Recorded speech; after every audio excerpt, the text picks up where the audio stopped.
ನಮಸ್ಕಾರ, ನೀವು ನೋಡ್ತಾ ಇದ್ದೀರಾ ಏಷ್ಯಾನೆಟ್ ಸುವರ್ಣ ನ್ಯೂಸ್. ನಾನು ಅಜಿತ್ ಹನಮಕ್ಕನವರ್. ಈಗ ಲೆಫ್ಟ್, ರೈಟ್ ಅಂಡ್ ಸೆಂಟರ್. ಹಲವು ದಿನಗಳಿಂದ ಇದ್ದ ಗೊಂದಲ ಪರಿಹಾರಗೊಂಡಿದೆ. 22ನೇ ತಾರೀಖು ಅಯೋಧ್ಯೆಯಲ್ಲಿ ನಡೆಯುವ ಭವ್ಯ ರಾಮ ಮಂದಿರದ ಲೋಕಾರ್ಪಣೆ ಕಾರ್ಯಕ್ರಮಕ್ಕೆ ಕಾಂಗ್ರೆಸ್ ಹೋಗುತ್ತೋ ಇಲ್ಲವೋ ಅನ್ನುವ ಪ್ರಶ್ನೆ ಇತ್ತು. ಹೋಗುವ ಸಾಧ್ಯತೆಗಳ ಹೆಚ್ಚು ಅನ್ನುವ ಲಕ್ಷಣಗಳು ಕಾಣಿಸ್ತಾ ಇದೆ. ಆದರೆ ಇವತ್ತು ಎಐಸಿಸಿಯಿಂದ ಏಕಾಏಕಿ ಬಿಡುಗಡೆಯಾದ ಅಧಿಕೃತ ಹೇಳಿಕೆಯಲ್ಲಿ 22ನೇ ತಾರೀಖಿನ ರಾಮ ಮಂದಿರ ಲೋಕಾರ್ಪಣೆ ಕಾರ್ಯಕ್ರಮದಿಂದ ದೂರ ಉಳಿಯುವ ನಿರ್ಧಾರಕ್ಕೆ ಕಾಂಗ್ರೆಸ್ ಬಂದಿದೆ. ಸ್ಪಷ್ಟಗೊಳಿಸ್ತಾ ಇದೆ ಹೇಳಿಕೆ.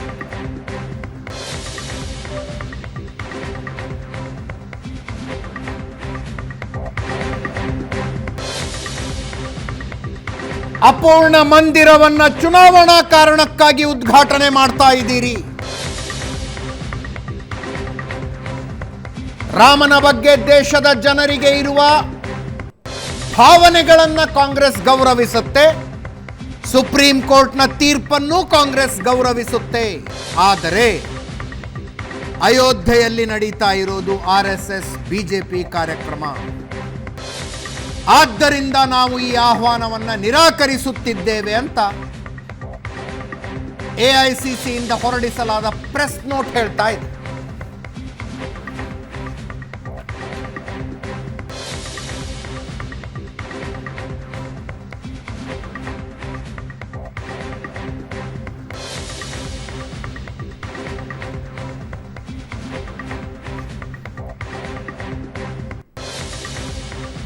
ಇದೊಂದು ನಿರ್ಧಾರಕ್ಕೆ ಬರೋದಕ್ಕಿಂತ ಮುಂಚೆ ಹಲವು ದಿನಗಳ ಬ್ರೇನ್ ಸ್ಟಾರ್ಮಿಂಗ್ ಆಗಿದೆ ಕಾಂಗ್ರೆಸ್ ಒಳಗಡೆ.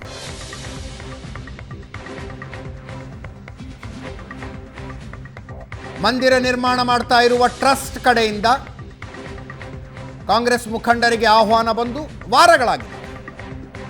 ಆವಾಗಿನಿಂದ ಈಗಿನ ತನಕ ಬ್ರೇನ್ ಸ್ಟಾರ್ಮಿಂಗ್ ಮಾಡಿದ್ದಾರೆ. ಹೋದ್ರೆ ಏನು ಲಾಭ, ಹೋಗದೆ ಇದ್ರೆ ಏನು ಲಾಭ. ಡಿಸೆಂಬರ್ 21ನೇ ತಾರೀಕು ಆಹ್ವಾನ ಬಂದಿತ್ತು.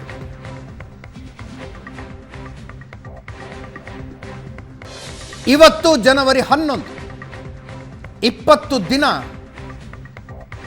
ಬ್ರೇನ್ ಸ್ಟಾರ್ಮಿಂಗ್ ಆಗಿದೆ, ಸಮಾಲೋಚನೆಗಳಾಗಿದ್ದಾವೆ. ಹೋಗಬೇಕಾ ಹೋಗಬಾರ್ದಾ?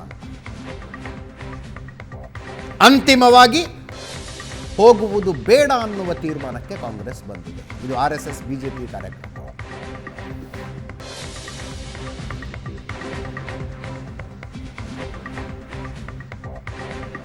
ಮಧ್ಯಪ್ರದೇಶದ ಮಾಜಿ ಮುಖ್ಯಮಂತ್ರಿಗಳು ಮಾತಾಡಿದ್ರು. ದಿಗ್ವಿಜಯ್ ಸಿಂಗ್ ಆಹ್ವಾನ ಬಂದಾಗ ಈ ಆಹ್ವಾನದ ಬಗ್ಗೆ ಸೋನಿಯಾ ಗಾಂಧಿ ಅವರು ಪಾಸಿಟಿವ್ ಆಗಿದ್ದಾರೆ. ಯಾಕೆ ಹೋಗಬಾರ್ದು? ರಾಮ ಏನು ಬಿಜೆಪಿ ಆಸ್ತಿನ? ಸೋನಿಯಾ ಗಾಂಧಿ ಅವರು ಬಹಳ ಪಾಸಿಟಿವ್ ಆಗಿದ್ದಾರೆ. ಹೋಗುವ ಸಾಧ್ಯತೆಗಳಿದೆ. ಅಕಸ್ಮಾತ್ ಅವರು ಹೋಗದಿದ್ರೆ ಕಾಂಗ್ರೆಸ್ನಿಂದ ಒಂದು ನಿಯೋಗ ಹೋಗಿ ಕಾರ್ಯಕ್ರಮದಲ್ಲಿ ಭಾಗಿಯಾಗುತ್ತೆ ಅಂತ ಹೇಳಿ ಅವರು ಹೇಳಿದ ನಂತರ, ಯಾಕಂದ್ರೆ ಗಾಂಧಿ ಕುಟುಂಬಕ್ಕೆ ಆತ್ಮೀಯರು, ಅವರು ಹೇಳಿದ ನಂತರ ಕಾಂಗ್ರೆಸ್ ಹೋಗಬಹುದು ಅನ್ನುವ ಚರ್ಚೆಗಳು ಬಹಳ ಜೋರಾಗಿದೆ. ಅನೇಕ ಕಾಂಗ್ರೆಸ್ ಮುಖಂಡರು ಅದೇ ಧಾಟಿಯಲ್ಲಿ ಮಾತಾಡಿದರು. 2 ದಿನಗಳ ಹಿಂದೆ ಕರ್ನಾಟಕದಲ್ಲಿ ಕಾಂಗ್ರೆಸ್ ಸರ್ಕಾರ 22ನೇ ತಾರೀಕು ಅಯೋಧ್ಯೆಯಲ್ಲಿ ಭವ್ಯ ರಾಮ ಮಂದಿರ ಲೋಕಾರ್ಪಣೆಗೊಳ್ಳುವ ದಿವಸ ಕರ್ನಾಟಕದಲ್ಲಿ ಎಲ್ಲ ಮುಜರಾಯಿ ದೇವಸ್ಥಾನಗಳಲ್ಲಿ ವಿಶೇಷ ಪೂಜೆ ಪುನಸ್ಕಾರಗಳು ಆಗಬೇಕು ಅಂತ ಆದೇಶ ಹೊರಡಿಸಿತು. ಮುಜರಾಯಿ ಸಚಿವರು ರಾಮಲಿಂಗಾರೆಡ್ಡಿ ಅವರು ಆದೇಶ ಹೊರಡಿಸಿದರು. ಅವಾಗ ಇನ್ನೂ ಸ್ಪಷ್ಟವಾಗಿ ಅನ್ನಿಸ್ತಿಲ್ಲ ಕಾಂಗ್ರೆಸ್ ಮುಖಂಡರು ಭಾಗವಹಿಸ್ತಾರೆ ಇದರಲ್ಲಿ.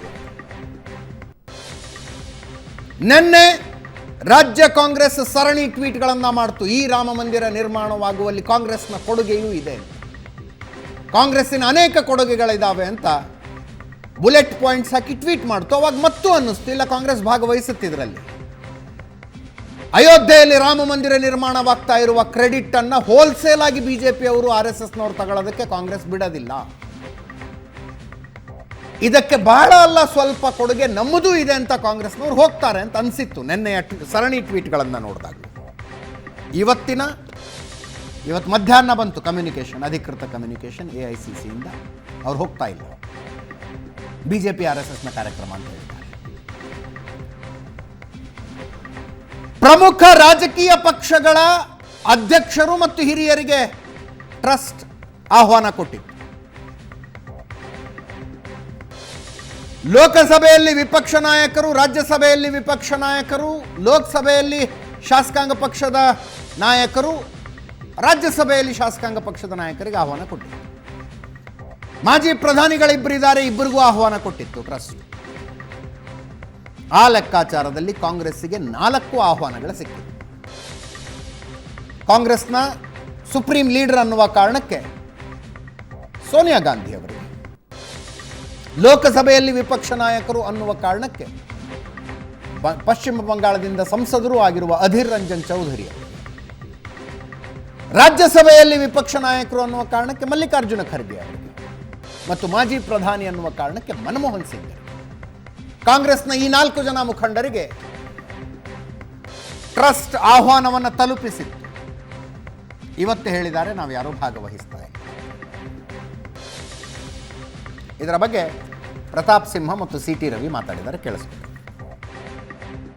ವಿಚಾರ ಬಂದಾಗ ಸುಪ್ರೀಂ ಕೋರ್ಟ್ಗೆ ರಾಮ ಸೇತುವಿನ ಬಗ್ಗೆ ಒಂದು ಅಫಿಡವಿಟ್ ಸಲ್ಲಿಸಬೇಕಾದ್ರೆ ರಾಮನ ಅಸ್ತಿತ್ವವನ್ನೇ ಅಲ್ಲಗಳೆದು UPA ಸರ್ಕಾರ ಅಫಿಡವಿಟ್ ಅನ್ನು ಸಲ್ಲಿಸಿತು. ರಾಮ ಒಬ್ಬ ಕಾಲ್ಪನಿಕ ವ್ಯಕ್ತಿ ಅಂತ ರಾಮನ ಅಸ್ತಿತ್ವವನ್ನೇ ಅಲ್ಲಗಳೆದು UPA ಸರ್ಕಾರ ಇದ್ದಂತ ಸಂದರ್ಭದಲ್ಲಿ ಕೇಂದ್ರ ಸಚಿವರಾಗಿದ್ದಂತಹ ಖ್ಯಾತ ವಕೀಲರಾಗಿರುವಂತಹ ಕಪಿಲ್ ಸಿಬಲ್ ಅವರ ಮುಖಾಂತರ ಸುಪ್ರೀಂ ಕೋರ್ಟ್ ಮುಂದೆ ದಾವೆ ಹೂಡಿಸಿ ರಾಮ ಜನ್ಮಭೂಮಿ ತೀರ್ಪನ್ನ ಕೊಡಬಾರದು, ಯಾವ ಮುಸಲ್ಮಾನ ಸಮುದಾಯಕ್ಕೆ ನೋವಾಗುತ್ತೆ, ದೇಶದಲ್ಲಿ ಗಲಭೆ ಆಗುತ್ತೆ, ರಾಮ ಅನ್ನೋನೊಬ್ಬ ಕಾಲ್ಪನಿಕ ವ್ಯಕ್ತಿ, ಅದಕ್ಕೆ ಯಾವುದೇ ಆಧಾರ ಇಲ್ಲ ಅಂತ ಹೇಳಿಬಿಟ್ಟು ಸುಪ್ರೀಂ ಕೋರ್ಟ್ ಮುಂದೆ ವಾದವನ್ನು ಮಂಡಿಸಿದಂತ ಕಾಂಗ್ರೆಸ್ನಿಂದ ಇನ್ನೇನನ್ನ ನಿರೀಕ್ಷೆ ಮಾಡ್ಲಿಕ್ಕೆ ಸಾಧ್ಯ? ಅವ್ರು ಯಾವತ್ತೂ ರಾಮ ಭಕ್ತರಲ್ಲ ಅನ್ನೋದು ಅವರ ನಡತೆಯಿಂದಲೇ ತೋರಿದ್ದಾರೆ. ಆದ್ರೆ ದುರದೃಷ್ಟವಶಾತ್ ಯಾವ ಗಾಂಧೀಜಿಯನ್ನು ಹೆಸರೇಳ್ಕೊಂಡು ಕಾಂಗ್ರೆಸ್ನವರು ರಾಜಕಾರಣ ಮಾಡ್ತಾರೆ, ಆ ಗಾಂಧೀಜಿಯವರೇ ರಾಮನ ಪರಮ ಭಕ್ತರಾಗಿದ್ರು, ಈ ದೇಶ ರಾಮರಾಜ್ಯವಾಗಬೇಕು ಅಂತ ಕನಸು ಕಂಡಿದ್ರು. ಆ ಗಾಂಧೀಜಿಯನ್ನ ಇವರು ನೋಟಲ್ಲಿ ಮಾತ್ರ ಪ್ರೀತಿಸ್ತಾರೆ, ರಾಜಕಾರಣಕ್ಕಷ್ಟೇ ಪ್ರೀತಿಸ್ತಾರೆ ಹೊರತು ಗಾಂಧೀಜಿಯವರ ಯಾವ ಆದರ್ಶಗಳನ್ನು ಅವರು ಪಾಲಿಸಲ್ಲ ಅನ್ನೋದು, ಇವರು ರಾಮನ ಅಸ್ತಿತ್ವವನ್ನೇ ಪ್ರಶ್ನಿಸುವಂತವ್ರು, ರಾಮನನ್ನ ಕಾಲ್ಪನಿಕ ವ್ಯಕ್ತಿ ಅಂತ ಹೇಳುವಂತವ್ರು. ಬಹುಶಃ ರಾಮನಿಗೂ ಕಾಂಗ್ರೆಸ್ನವ್ರು ಬರೋದು ಬೇಡ ಅಂತ ಇರಬಹುದು. ಅವನ ಇಚ್ಛೆ ಅಂತಾನೆ ಎಲ್ಲವೂ ನಡೆಯೋದು. ಮಂದಿರ ನಿರ್ಮಾಣಕ್ಕೆ ಒಂದಲ್ಲ ಒಂದು ರೀತಿಯಲ್ಲಿ ಅಡೆತಡೆ ಕೊಡ್ತಾ ಬಂದಂತ ಈ ಜನ ಅಲ್ಲಿ ಬರೋದು ಬೇಡ ಅಂತ ಇರಬಹುದು. ಇವರಿಗೂ ಅನ್ಸಿರ್ಬೋದು ನಾವ್ ಯಾವ ಮುಖ ಇಟ್ಕೊಂಡು ಅಲ್ಲಿಗೆ ಹೋಗೋದು ಅಂತ ಹೇಳಿ. ನೋಡಿ, ರಾಮ ಕಾಲ್ಪನಿಕ ವ್ಯಕ್ತಿ ಅಂತ ಸುಪ್ರೀಂ ಕೋರ್ಟಿಗೆ ಅಫಿಡವಿಟ್ ಸಲ್ಲಿಸಿದಂತ ಪ್ರಮಾಣ ಪತ್ರ ಸಲ್ಲಿಸಿದ ಮಹಾನುಭಾವರು ಇವರು. ಹಾಗಾಗಿ ರಾಮನಿಗೂ ಇಚ್ಛೆ ಇಲ್ಲ ಅವರು ಬರಬೇಕು ಅನ್ನೋದು, ಎಲ್ಲವೂ ರಾಮನ ಇಚ್ಛೆ ಅಂತಾನೆ ನಡೆದಿದೆ. ಮುಸ್ಲಿಂ ಲೀಗ್ನವರು ಕರೆದ್ರೆ ದಾವತ್ತಿಗೆ ಹೋಗಬಹುದು, ಮುಸ್ಲಿಂ ಲೀಗ್ನವರು ಕರೆಯುವ ದಾವತ್ತಿಗೆ ಹೋಗ್ಬೋದು. ಆದ್ರೆ ರಾಮ ಮಂದಿರದ ಪ್ರಾಣ ಪ್ರತಿಷ್ಠಾಪನೆಗೆ ಹೋಗ್ಲಿಕ್ಕೆ ಮಾತ್ರ ನಿಮಗೆ ಸಂಕಟ. ಏನಾಗುತ್ತೋ ಅದು ಒಳ್ಳೇದಕ್ಕೆ, ನೀವು ಹೋಗದೇ ಇರೋದು ನೀವು ಹೋಗಬಾರದು ಅಂತ ನಿರ್ಣಯ. ಇದೇ ವಿಷಯದ ಬಗ್ಗೆ ಇವತ್ತು ಮಾತಾಡ್ತೀವಿ. ವಿಚಿತ್ರ ಅಂದರೆ AICC ತೆಗೆದುಕೊಂಡಿರುವ ಈ ನಿರ್ಣಯವನ್ನು ಸಮರ್ಥಿಸೋದಕ್ಕೆ KPCCಯಿಂದ ಯಾರೂ ಬರಬಾರ್ದು ಅಂತ ನಿರ್ಧಾರ ತೆಗೆದುಕೊಳ್ಳಲಾಗಿದೆ. ಕೇಂದ್ರ ಕಾಂಗ್ರೆಸ್ ತೆಗೆದುಕೊಂಡಿರುವ ನಿರ್ಣಯವನ್ನು ಸಮರ್ಥಿಸೋದಕ್ಕೆ ರಾಜ್ಯ ಕಾಂಗ್ರೆಸ್ನಿಂದ ಯಾರೂ ಬರಬಾರ್ದು ಅಂತ ರಾಜ್ಯ ಕಾಂಗ್ರೆಸ್ ನಿರ್ಣಯ ತೆಗೆದುಕೊಂಡಿದೆ. ಇವತ್ತು ಕಾಂಗ್ರೆಸ್ ಗೆಸ್ಟ್ ಇಲ್ಲ, ಕಾಂಗ್ರೆಸ್ಸಿನ ಪ್ಯಾನಲಿಸ್ಟ್ ಇಲ್ಲ, ತಮ್ಮದೇ ಕೇಂದ್ರ ಸಮಿತಿ ತೆಗೆದುಕೊಂಡಿರುವ ನಿರ್ಣಯ. ವಿಚಿತ್ರ ಅನ್ಸುತ್ತೆ ನನಗೆ. ನನ್ನ ಕೊಲೀಗ್ ಪ್ರಶಾಂತ್ ನಾಥ್ ಇದ್ದಾರೆ. ಪ್ರಶಾಂತ್, ಕಾರ್ಯಕ್ರಮಕ್ಕೆ ಸ್ವಾಗತ. ತಮಗೆ JDSನಿಂದ ದೇವರಾಜ್ ಅವರು ಇದ್ದಾರೆ. ಸರ್, ಕಾರ್ಯಕ್ರಮಕ್ಕೆ ತಮಗೂ ಕೂಡ ಸ್ವಾಗತ. ಕೆಲವೇ ಕ್ಷಣಗಳಲ್ಲಿ BJPಯಿಂದ ಅಶ್ವತ್ಥ ನಾರಾಯಣ ಅವರು ಜಾಯ್ನ್ ಆಗ್ತಾರೆ. ಮಹೇಶ್ ಚಂದ್ರಗುರು ನಿವೃತ್ತ ಪ್ರಾಧ್ಯಾಪಕರು ಮೈಸೂರಿನಿಂದ ನಮ್ಮನ್ನು ಜಾಯ್ನ್ ಆಗಿದ್ದಾರೆ. ರಿಯಾಜ್ ಮುಸ್ಲಿಂ ಮುಖಂಡರು ಶಿವಮೊಗ್ಗದಿಂದ ನಮ್ಮನ್ನು ಜಾಯ್ನ್ ಆಗಿದ್ದಾರೆ. ಪ್ರಶಾಂತ್, ನಾನು ಈ ಬ್ರೇನ್ ಸ್ಟಾರ್ಮಿಂಗ್ ಬಗ್ಗೆ ಮಾತಾಡ್ತಾ ಇದ್ದೆ. 21ನೇ ತಾರೀಕು ಇವರಿಗೆ ಆಹ್ವಾನ ಕೊಟ್ಟಿತ್ತು. 20 ದಿವಸ ಯೋಚನೆ ಮಾಡಿ ಇಂಥದ್ದೊಂದು ನಿರ್ಣಯ ತಗೊಂಡಿದ್ದಾರೆ. ಏನು ಯೋಚನೆ ಮಾಡಿರ್ಬೋದು? What went behind this decision? Ajit ನೋಡಿ, ನನಗನ್ಸುತ್ತೆ 2-3 ಸಂಗತಿಗಳು ಕಾಂಗ್ರೆಸ್ನ ಈ ನಿರ್ಣಯಕ್ಕೆ ಕಾರಣ ಆಗಿರ್ಬೋದು ಅಂತ ಅನಿಸುತ್ತೆ. ಒಂದು, ನಾವು ಇದನ್ನು ಡಿಟೇಲ್ ಆಗಿ ಚರ್ಚೆ ಮಾಡಿದ್ವಿ. ಪಂಡಿತ್ ನೆಹರು ಸೋಮನಾಥ್ ಮಂದಿರದ ಉದ್ಘಾಟನೆಗೆ ಹೋಗಿರಲಿಲ್ಲ. ಈಗ ಇಡೀ ಒಂದು ರಾಮ ಮಂದಿರದ ವಿಷಯವನ್ನು BJP ಮತ್ತು ಸಂಘ ಪರಿವಾರ ಅದನ್ನು ಮುನ್ನಡೆಸ್ತಾ ಇದೆ. ಆ ಸಂದರ್ಭದಲ್ಲಿ ನಾವು ಹಿಂದೆ ನೆಹರು ಹೋಗಿರಲಿಲ್ಲ, ಈಗ ನಾವೇನಾದರೂ ಹೋದರೆ ಅದು ಕಾಂಗ್ರೆಸ್ನ ಮುಸ್ಲಿಂ ವೋಟ್ ಬ್ಯಾಂಕ್ ಮೇಲೆ ಏನು ಪರಿಣಾಮ ಬೀರುತ್ತೆ, ಕಾಂಗ್ರೆಸ್ನ ಲೆಫ್ಟ್ ಲೀನಿಯಂಟ್ ಇರ್ತಕ್ಕಂಥ ವೋಟ್ ಬ್ಯಾಂಕ್ ಮೇಲೆ ಏನು ಪರಿಣಾಮ ಬೀರುತ್ತೆ, that is the base vote of Congress. ಅದು ಪ್ರಾಯಶಃ ಕಾಂಗ್ರೆಸ್ ನಾಯಕರ ಈ ರೀತಿಯ ನಿರ್ಣಯಕ್ಕೆ ಮುಖ್ಯ ಕಾರಣ ಅಂತ ನನಗನ್ಸುತ್ತೆ. Number 1. Okay okay. Number 2, Congress ಕಳೆದ ಕೆಲ ದಿನಗಳಿಂದ ಇಂಡಿಯಾ ಒಕ್ಕೂಟದ ರಚನೆ ಮಾಡಿದೆ. ಈಗ ಇಂಡಿಯಾ ಒಕ್ಕೂಟದಲ್ಲಿರ್ತಕ್ಕಂಥ ಪಕ್ಷಗಳು ಯಾವ್ಯಾವು ಅಂತಕ್ಕಂಥದ್ದು ನೋಡಿದರೆ, ನೀವು ಶಿವಸೇನೆ ಒಂದನ್ನು ಬಿಟ್ಟು ಮತ್ತು ರಾಷ್ಟ್ರವಾದಿ ಕಾಂಗ್ರೆಸ್ ಪಕ್ಷ ಕೂಡ ಒಂದು ಜಾತೀಯ ಪಾರ್ಟಿ, ಪಶ್ಚಿಮ ಮಹಾರಾಷ್ಟ್ರದಲ್ಲಿ ಮರಾಠ ಸಮುದಾಯದ ಒಂದು ಪಾರ್ಟಿ ಅನ್ನೋದು ಬಿಟ್ಟರೆ ಉಳಿದೆಲ್ಲ ಬಹುತೇಕ ಪಾರ್ಟಿಗಳು ನಿರ್ಭರ ಆಗಿರ್ತಕ್ಕಂಥದ್ದು ಆಯಾಯ ರಾಜ್ಯಗಳ ಮುಸ್ಲಿಂ ಮತಗಳ ಮೇಲೆ. Take for example Lalu Prasad Yadav. ಹೌದು ಹೌದು. ಈಗ ಲಾಲೂ ಪ್ರಸಾದ್ ಯಾದವ್ ಅವರ ಭ್ರಷ್ಟಾಚಾರದ ಆರೋಪದ ಬಗ್ಗೆ ಏನೇ ಇದ್ದರೂ ಕೂಡ ನೀವು ಸೆಕ್ಯುಲರ್ ಕ್ರೆಡೆನ್ಷಿಯಲ್ಸ್ ಅಂತ ಒಂದು ಪದ ಇದೆ, ಅದನ್ನು ಪ್ರಶ್ನೆ ಮಾಡೋಕ್ಕಾಗಲ್ಲ ಅನ್ನೋದನ್ನು ಲಾಲು ಪದೇ ಪದೇ ಹೇಳ್ಕೊಳ್ತಾ ಇರ್ತಾರೆ. ಅವರು ಅಡ್ವಾಣಿಯವರ ರಥಯಾತ್ರೆಯನ್ನು ತಡೆದು MY ಕಾಂಬಿನೇಷನ್, ಮುಸ್ಲಿಂ ಯಾದವ್ ಕಾಂಬಿನೇಷನನ್ನು ರಚಿಸಿದ್ರು. ಆಗಿನಿಂದ ಕೂಡ ಮುಸ್ಲಿಮರು ಬಿಹಾರದಲ್ಲಿ ನಂಬುವ ಏಕೈಕ ನಾಯಕ ಲಾಲೂ ಪ್ರಸಾದ್ ಯಾದವ್. ಆ ಕಾರಣದಿಂದ ಲಾಲು ವ್ಯಗ್ರರಾಗ್ತಾರೆ ಅನ್ನುವ ಆತಂಕ ಇರಬಹುದು. ಪಕ್ಕದಲ್ಲಿ ಅಖಿಲೇಶ್ ಯಾದವ್ ಇದ್ದಾರೆ ಉತ್ತರ ಪ್ರದೇಶದಲ್ಲಿ. ಯೋಗಿ ಆದಿತ್ಯನಾಥ್ ಮುಖ್ಯಮಂತ್ರಿ ಆದ ನಂತರ ಮುಸ್ಲಿಂ ಮತಗಳು ಮಾಯಾವತಿಯಿಂದ ಕೂಡ ಶಿಫ್ಟ್ ಆಗಿ ಅವು ಪೂರ್ತಿಯಾಗಿ ಅಖಿಲೇಶ್ ಯಾದವ್ರ ತೆಕ್ಕೆಯಲ್ಲಿವೆ.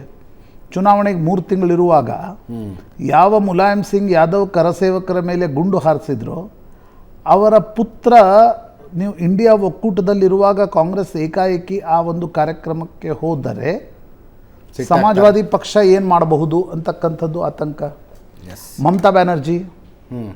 ಮಮತಾ ಬ್ಯಾನರ್ಜಿ ಕೂಡ ಮುಸ್ಲಿಂ ಮತಗಳ ಆಧಾರದ ಮೇಲೆ ಪಶ್ಚಿಮ ಬಂಗಾಳದಲ್ಲಿ ಒಂದು ದೊಡ್ಡ ಶಕ್ತಿಯಾಗಿ ಹೊರಹೊಮ್ಮಿದವರು.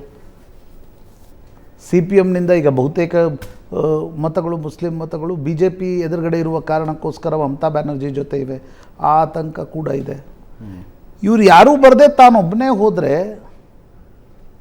ಒಂದು ಇಂಡಿಯಾ ಒಕ್ಕೂಟದಲ್ಲಿ ತನ್ನ ಸ್ಟ್ಯಾನ್ಸ್ನಲ್ಲಿ ತನ್ನ ಪ್ರಿಟೆನ್ಷನ್ನಲ್ಲಿ ಎಲ್ಲಿ ನಾನು ಸಣ್ಣವರಾಗ್ಬಿಡ್ತೀವಿ ಅನ್ನುವ ಆತಂಕ ಕೂಡ ಇರಬಹುದು. Okay okay. 3ನೇ ಅಂಶ ನನಗನ್ಸೋದು ಅಜಯ್, ಅಂದರೆ ಮಿತ್ರ ಪಕ್ಷಗಳ ಜೊತೆಗೆ ವಿವರವಾದ ಚರ್ಚೆ ನಡೆದಿದೆ ಅಂತೀರಿ ನೀವು?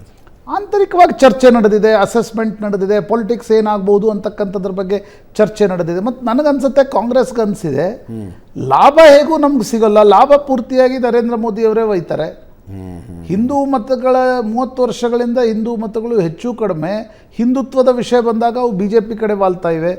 ಈಗ ನಾವು ಹೋಗಿ ಇರುವ ಮತಗಳನ್ನು ಕಳೆದುಕೊಳ್ಬೇಕಾ ಅಂತಕ್ಕಂಥದ್ರ ಬಗ್ಗೆ ನನಗನ್ಸುತ್ತೆ ಕಾಂಗ್ರೆಸ್ನಲ್ಲಿ ಚರ್ಚೆ ಇದೆ. ಓಕೆ. ಮತ್ತು ಕಾಂಗ್ರೆಸ್ನಲ್ಲಿ ಹೋಗಬೇಕು ಅನ್ನೋರಿಗಿಂತ ಹೋಗಬೇಕಾ ಅನ್ನೋ ಪ್ರಶ್ನೆ ಕೇಳುವವರ ಸಂಖ್ಯೆ ಜಾಸ್ತಿ ಇದೆ. ಅದು ಕಾಂಗ್ರೆಸ್ನ ಒಂದು ಸೈದ್ಧಾಂತಿಕ ನಿಲುವು ಅಂತ ಅಂದ್ಕೊಳ್ಳಿ. ಆಮೇಲೆ ಹೋಗಬೇಕು ಹೋಗಬಾರದು ಎರಡೂ ಕೂಡ ಓಟಿನ ಲೆಕ್ಕಾಚಾರದ ಮೇಲೇನೆ, ಆಬ್ವಿಯಸ್ಲಿ, ಸಹಜ, ನ್ಯಾಚುರಲಿ. ನನಗನ್ಸುತ್ತೆ ನೋಡಿ, ನಾನು ಅದಕ್ಕೆ ಮೊನ್ನೆ ಹೇಳಿದ್ದೆ, ಬರೀ ಉದ್ಘಾಟನೆಯ ಆಮಂತ್ರಣ ಪತ್ರಿಕೆ ಸಿಕ್ಕಿದೆ ಅನ್ನುವ ಕಾರಣಕ್ಕೋಸ್ಕರ ಹೋಗ್ತೀನಿ ಅಂತಾದರೆ ಪೊಲಿಟಿಕಲ್ ಪಾರ್ಟಿ ಆ ರೀತಿ ನಿರ್ಣಯಗಳನ್ನು ತೆಗೆದುಕೊಳ್ಳಲ್ಲ. Where you stand, correct. ನೀವು ನೋಡಿ, Congress is a centrist party. ನೀವು ಪಾಶ್ಚಿಮಾತ್ಯ ರಾಷ್ಟ್ರಗಳ ದೃಷ್ಟಿಯಿಂದ ಸೆಕ್ಯುಲರ್ ಸಿದ್ಧಾಂತವನ್ನು ತೆಗೆದುಕೊಳ್ಳೋದಾದರೆ ನಾನು ಚರ್ಚ್ ಜೊತೆಗೂ ಇಲ್ಲ, ನಾನು ಅಲ್ಲೂ ಇಲ್ಲ ಅನ್ನುವ ರೀತಿಯಲ್ಲಿ ನೀವು ಸೆಕ್ಯುಲರ್ ಸಿದ್ಧಾಂತವನ್ನು ತೆಗೆದುಕೊಳ್ತೀರಿ ಪಾಶ್ಚಿಮಾತ್ಯ ರಾಷ್ಟ್ರಗಳಲ್ಲಿ. ಹೌದು. ಭಾರತದ ಕಾಂಟೆಕ್ಸ್ಟ್ನಲ್ಲಿ ಅಥವಾ ಏಷ್ಯಾ ದೇಶಗಳ ಕಾಂಟೆಕ್ಸ್ಟ್ನಲ್ಲಿ ನೀವು ಸೆಕ್ಯುಲರ್ ಅಂತಕ್ಕಂಥದ್ದು ತೆಗೆದುಕೊಳ್ಳುವಾಗ ನಾನು ಇದನ್ನೂ ಗೌರವಿಸ್ತೀನಿ, ನಾನು ಇನ್ನೊಂದನ್ನು ಕೂಡ ಗೌರವಿಸ್ತೀನಿ. ಅಂದರೆ ಸೆಮೆಟಿಕ್ ಮತಗಳ ದೇವರುಗಳನ್ನು ಪ್ರಶ್ನೆ ಬಂದಾಗ ಅದನ್ನು ಗೌರವಿಸ್ತೀನಿ, ಬಹುದೇವತಾರಾಧನೆ ಬಂದಾಗ ಅದನ್ನು ಗೌರವಿಸ್ತೀನಿ ಅಂತಕ್ಕಂಥದ್ದು ಸೆಕ್ಯುಲರ್ ಸಿದ್ಧಾಂತ ಆಗಿರಬೇಕು. ಆದರೆ ಕಾಂಗ್ರೆಸ್ ಏನು ಮಾಡ್ತು ಕಳೆದ 30 ವರ್ಷಗಳಲ್ಲಿ? ಸೆಂಟ್ರಿಸ್ಟ್ ಬಂದು ನಿಲ್ಲೋದು, ಅದು ನಿಧಾನವಾಗಿ ಎಡಗಡೆ ವಾಲ್ತಾ ನೋಡಿ. Congress left of centre space ತೆಗೆದುಕೊಂಡ ಮೇಲೆ CPMನ ಅಸ್ತಿತ್ವವೇ ಮುಗಿದೋಯ್ತು ಅಲ್ವಾ? ಕರೆಕ್ಟ್. ನೀವೀಗ ನಾವು ಹೇಳ್ತೀವಲ್ಲ CPMನ ಅಸ್ತಿತ್ವ ಎಲ್ಲಿದೆ, CPM ಮುಗಿದು, ಕಾಂಗ್ರೆಸ್ ಆ ಸ್ಪೇಸನ್ನು ತೆಗೆದುಕೊಂಡು ಬಿಡ್ತು. ಕರೆಕ್ಟ್. ಆ ಕಾರಣದಿಂದ ನೀವು ಹೋಗಬೇಕೋ ಬೇಡವೋ ಅಂತೂ ತೀರ್ಮಾನ ತೆಗೆದುಕೊಳ್ಳೋದಾದರೆ whether you are ready to come to centre, that is very important. But ಕಾಂಗ್ರೆಸ್ಗೆ ಐಡಿಯಾಲಜಿಕಲ್ ಡೆಪ್ತನ್ನೇ, ಕಾಂಗ್ರೆಸ್ಗೆ ಆ ರೀತಿಯ ಐಡಿಯಾಲಜಿಕಲ್ ರಿಸ್ಕನ್ನು ತೆಗೆದುಕೊಳ್ಳುವ ಶಕ್ತಿ ಇದೆಯಾ ಅಂತಕ್ಕಂಥದ್ದು ಪ್ರಶ್ನೆ. ಬಟ್ ಇವರು ಒಂದೇ ಸಲ ಇದು ನಿರ್ಣಯ ತೆಗೆದುಕೊಳ್ಳುವ ಮೂಲಕ BJP ನಿರಾಳ ಮಾಡಿಬಿಟ್ರಿ. ಇಲ್ಲದೆ ಹೋದರೆ ನಾವು ಬರ್ತೀವಪ್ಪ ಮಂದಿರದ ಲೋಕಾರ್ಪಣೆಗೆ ಅಂದಿದ್ರೆ BJPಯವರು ಇವರು ಏನೋ ಎಲೆಕ್ಷನ್ ಹಿಂದೂಗಳು ಚುನಾವಣಾ ಸಲುವಾಗಿ ಬರ್ತಿದ್ದಾರೆ ಎಲ್ಲವನ್ನೂ ಹೇಳಬೇಕಾಗಿತ್ತು ಅವ್ರಿಗೆ. ಈಗ ನೋಡಿ ಸಡನ್ನಾಗಿ ತಿರುಗಿ ಬಿದ್ರಿ. ಈಗ ಅಲ್ಲ, ಅದರಲ್ಲಿ ಮುಸ್ಲಿಂ ಲೀಗ್ನ FTR ಕೂಟಕ್ಕೆ ಹೋಗ್ತಾರೆ, ಇವರು ರಾಮ ಮಂದಿರದ ಲೋಕಾರ್ಪಣೆಗೆ ಬರೋದಿಲ್ಲ. ಅದ್ರ ಜೊತೆಗೆ ಕಾಂಗ್ರೆಸ್ಸಿಗೆ ಸಾಫ್ಟ್ ಹಿಂದುತ್ವ ವರ್ಕ್ ಆಗಿದೆ. ಈ ಸಲ ಬಿಡಿ, ನಾವು ಲಾಸ್ಟ್ ರಾಜಸ್ಥಾನ ಮಧ್ಯಪ್ರದೇಶ ಚುನಾವಣೆಗಳಲ್ಲಿ ನೋಡಿದ್ವಿ. Temple run has worked them. ಆಯ್ತಪ್ಪ, ಉಳಿದಿದ್ದೆಲ್ಲ ಪಕ್ಕಕ್ಕೆ ಚುನಾವಣೆಗೋಸ್ಕರ ನಾವು ಸಾಫ್ಟ್ ಕರ್ನಾಟಕದಲ್ಲೇ ವರ್ಕ್ ಆಯ್ತು. ಕರ್ನಾಟಕದಲ್ಲೇ ವರ್ಕ್ ಆಗಿದೆ. ಅಜಿತ್, ನನಗನ್ಸುತ್ತೆ ನೋಡಿ, ಎರಡು ರೀತಿ ಇವೆ. ಈ ಕಾರ್ಯಕ್ರಮಕ್ಕೆ ಹೋಗಿ ಹೋಗಿ ಹೋಗಿ ಹೋಗಿ ಅಂತಕ್ಕಂಥದ್ದನ್ನು ಹೇಳ್ತಾ ಇರೋರು ಯಾರು, ನೀವು ಹೋದರೆ ಏನಾಗುತ್ತೆ ಅಂತಕ್ಕಂಥದ್ರ ಬಗ್ಗೆ ಕಾಂಗ್ರೆಸ್ಸಿಗೆ ಗ್ಯಾರಂಟಿ ಇಲ್ಲ. ಆ ರಿಸ್ಕ್ ಮ್ಯಾನೇಜ್ಮೆಂಟ್ ಕಾಂಗ್ರೆಸ್ ಹೇಗೆ, ನೀವೇನಾಗುತ್ತೆ ಅನೇಕ ಬಾರಿ ನೀವು ರಾಮ ಮಂದಿರದ ಉದ್ಘಾಟನೆಗೆ ಹೋಗಬೇಕು ಹೋಗಬೇಕು ಹೋಗಬೇಕು ಅಂತ ಹೇಳಿದ ತಕ್ಷಣ, ನೀವು ಹೋಗಿ ಕುಳಿತುಕೊಂಡ ತಕ್ಷಣ ಅವರು ಬೇಸ್ ವೋಟ್ ಬ್ಯಾಂಕ್ ಯಾವ ರೀತಿ ಯೋಚನೆ ಮಾಡುತ್ತೆ ಅದು ಮುಂದೆ. ಈಗ ನೀವು ಅರವಿಂದ್ ಕೇಜ್ರಿವಾಲ್ರಿಗೆ ಆ ಪಾಸ್ಟ್ ಹಿಸ್ಟ್ರಿ ಇಲ್ಲ, ಅವ್ರಿಗೆ 2011 ಮುಂಚೆ ಅವ್ರ ಪಾರ್ಟಿನೇ ಇಲ್ಲ. ಕರೆಕ್ಟ್. ಆದರೆ ನೀವು ಅವ್ರು ಎರಡು ಹೇಳಿದ್ದಾರೆ, ಮಂದಿರ್ ವಹಿ ಬನಾಯಂಗೆ ಅಂತಾರೆ, ತಾರೀಖ್ ನೈ ಬತಾಯಂಗೆ, ಮಂದಿರ್ ವಹಿ ಬನಾಯಂಗೆ, ತಾರೀಖ್ ನೈ ಬತಾಯಂಗೆ ಅಂತಾನು ಹೇಳಿದ್ದಾರೆ. ಅಯೋಧ್ಯೆಯಲ್ಲಿ ರಾಮ ಮಂದಿರ ಆದಮೇಲೆ ದೆಹಲಿಯಿಂದ ಹಿರಿಯ ನಾಗರಿಕರನ್ನು ರಿಯಾಯಿತಿ ದರದಲ್ಲಿ ನಾವು ತೀರ್ಥಯಾತ್ರೆ ಮಾಡಿಸ್ತೀವಿ ಅಂತಲೂ ಹೇಳಿದ್ದಾರೆ. ಆದ್ದರಿಂದ ಈಸ್ ಬ್ಯಾಲೆನ್ಸ್. ಅಲ್ಲ ನೋಡಿ, ಕಾಂಗ್ರೆಸ್ ಏನೇ ನಿರ್ಣಯ ತೆಗೆದುಕೊಂಡ್ರೂ ಕೂಡ ಅದರಲ್ಲಿ ರಿಸ್ಕ್ ಇದೆ. ಈ ನಿರ್ಣಯಕ್ಕೂ ರಿಸ್ಕ್ ಇದೆ, ಹೋಗಿದ್ರೂ ರಿಸ್ಕ್ ಇತ್ತು. ನನಗನ್ಸುತ್ತೆ ಕಾಂಗ್ರೆಸ್ ಸೇಫ್ ಆಡ್ಲಿಕ್ಕೆ ಹೊರಟಿದೆ. ಓಕೆ, ಹೋಗಿ ರಿಸ್ಕ್ ತೆಗೆದುಕೊಳ್ಳೋಕ್ಕಿಂತ ನಮ್ಮದು 30 ವರ್ಷದಿಂದ ಏನು ಸ್ಟ್ಯಾಂಡ್ ಇದೆ ಅದನ್ನೇ ಸ್ಟಿಕ್ ಆನ್ ಆಗಿ ಹೋಗದೇ ಇರೋದು ಉತ್ತಮ. ಅಂದರೆ ನೀವು ಹೇಳೋದು Karnataka Congress national Congress they are not in sync, not in line ಅಂತನಾ? ನನ್ನ ಏನ್ರಿ ಅಂದರೆ ಈ ಕ್ರೆಡಿಟ್ ನಮಗೆ ಬರಬೇಕು. ಗೇಟ್ ತೆಗೆಸಿದ್ದು ರಾಜೀವ್ ಗಾಂಧಿ, ಪೂಜೆ ಶುರುವಾಗಿದ್ದು ಕಾಂಗ್ರೆಸ್ನಿಂದ. ನೋಡಿ, ಕೇಂದ್ರದ ರಾಜಕಾರಣದ ಪರಿಪ್ರೇಕ್ಷ್ಯದಲ್ಲಿ ತೆಗೆದುಕೊಳ್ಳತಕ್ಕಂಥ ಒಂದು ಈ ನಿರ್ಣಯ ಆಗಿದ್ರು ಕೂಡ ರಾಜ್ಯವಾರು ಕಮಲ್ನಾಥ್ ಸಾಫ್ಟ್ ಹಿಂದುತ್ವ ಪ್ರಯೋಗ ಮಾಡ್ತಿದ್ರು. ಗುಜರಾತ್ನಲ್ಲಿ ಸ್ವತಃ ರಾಹುಲ್ ಗಾಂಧಿ ಜನವಾರ ಹಾಕ್ಕೊಂಡು ಹೋಗಿಸೋ ಯಾವುದೋ ಮಂದಿರಕ್ಕೆ ಹೋಗಿದ್ರು. ಕರ್ನಾಟಕದಲ್ಲಿ DK ಶಿವಕುಮಾರ್ ನಿನ್ನೆ ಅಷ್ಟು ಹೇಳಿದರು, ನಾನು ರಾಮ ಭಕ್ತ, ಆಂಜನೇಯ ಭಕ್ತ, ನಾನು ಆ ಭಕ್ತ, ನಾನು ಈ ಭಕ್ತ, ಎಲ್ಲವನ್ನೂ ಕೂಡ ಹೇಳಿದರು. ಆದರೆ ನನಗನ್ಸುತ್ತೆ ರಾಷ್ಟ್ರೀಯ ದೃಷ್ಟಿಕೋನದಲ್ಲಿ ನಿರ್ಣಯಗಳನ್ನು ತೆಗೆದುಕೊಳ್ಳುವಾಗ ಒಂದು ಹೆಜ್ಜೆ ಮುಂದೆ ಹೋಗಿದ್ರೆ ಇದಕ್ಕೊಂದು ಜನಪ್ರಿಯತೆ ಬೇಕಾಗುತ್ತೆ ಜಿತ್, ಈ ರೀತಿಯ ನಿರ್ಣಯಗಳನ್ನು. ಅಂದರೆ ಈಗ ನಾನು ಹಾಗೆ ಒಂದು ಹೇಳ್ತೀನಿ, ಅಡ್ವಾಣಿ ಪಾಕಿಸ್ತಾನಕ್ಕೆ ಹೋದರು, ಜಿನ್ನಾ ಸಮಾಧಿಗೆ ಹೋದರು. ಹೌದು, ಅಡ್ವಾಣಿಯವ್ರ ಸ್ಥಿತಿ ಏನಾಯಿತು ವಾಪಸ್ ಬಂದಾಗ? ಜಿನ್ನಾ ಜಾತ್ಯತೀತ ಅಂತಲೂ ಹೇಳ್ಬಿಟ್ರು. ಚೈನಾದಲ್ಲಿ ಕಮ್ಯುನಿಸ್ಟರು ಜನಪ್ರಿಯರಿದ್ದಾರೆ, ಸಾಮರ್ಥ್ಯ ಇದೆ. ಕಮ್ಯುನಿಸಂ ಸಿದ್ಧಾಂತಕ್ಕೆ ತೀವ್ರ ವಿರೋಧ ಇರತಕ್ಕಂಥ ಕ್ಯಾಪಿಟಲಿಸ್ಟ್ ಸಿದ್ಧಾಂತವನ್ನು ಚೈನಾದ ಕಮ್ಯುನಿಸ್ಟರು ತೆಗೆದುಕೊಂಡ್ರು. ದಕ್ಕಿಸ್ಕೊಂಡ್ರು. That is risk taking. ಇವತ್ತು ಕಾಂಗ್ರೆಸ್ಗೆ ರಿಸ್ಕ್ ತೆಗೆದುಕೊಳ್ಳುವ ಎಬಿಲಿಟಿ, ಸಾಮರ್ಥ್ಯ, ನಾಯಕತ್ವ, ಜನಪ್ರಿಯತೆ ಯಾವುದೂ ಇಲ್ಲ. ಇದನ್ನು ಹೀಗಿರುವಾಗ ನಿರ್ಣಯಗಳನ್ನು ತೆಗೆದುಕೊಂಡು ಅದನ್ನು ದಕ್ಕಿಸ್ಕೊಳ್ಳೋದು ಹೇಗೆ? ಹೀಗಾಗಿ ಒಂದು ಕ್ವಶನ್ ರೇಸ್ ಮಾಡಿದ್ರು, ಕೋರ್ ವೋಟ್ ಬ್ಯಾಂಕ್ ಹೆಂಗೆ ರಿಯಾಕ್ಟ್ ಮಾಡುತ್ತೆ ಮಂದಿರದ ಲೋಕಾರ್ಪಣೆಗೆ ಹೋದ್ರೆ ಅನ್ನೋ ಕನ್ಫ್ಯೂಷನ್ ಇದೆ ಅಂತ ಕೇಳೋಣ. ರಿಯಾಜ್ ಅವರೇ, ಕೋರ್ ವೋಟ್ ಬ್ಯಾಂಕ್ ಹೆಂಗೆ ರಿಯಾಕ್ಟ್ ಮಾಡುತ್ತೆ? ಕಾಂಗ್ರೆಸ್ಸಿನ ವೋಟ್ ಬ್ಯಾಂಕು ಅಕಸ್ಮಾತ್ ಹೋಗಿ ಪೂಜೆಯಲ್ಲಿ ಕುತ್ಕೊಂಡ್ಬಿಟ್ರೆ?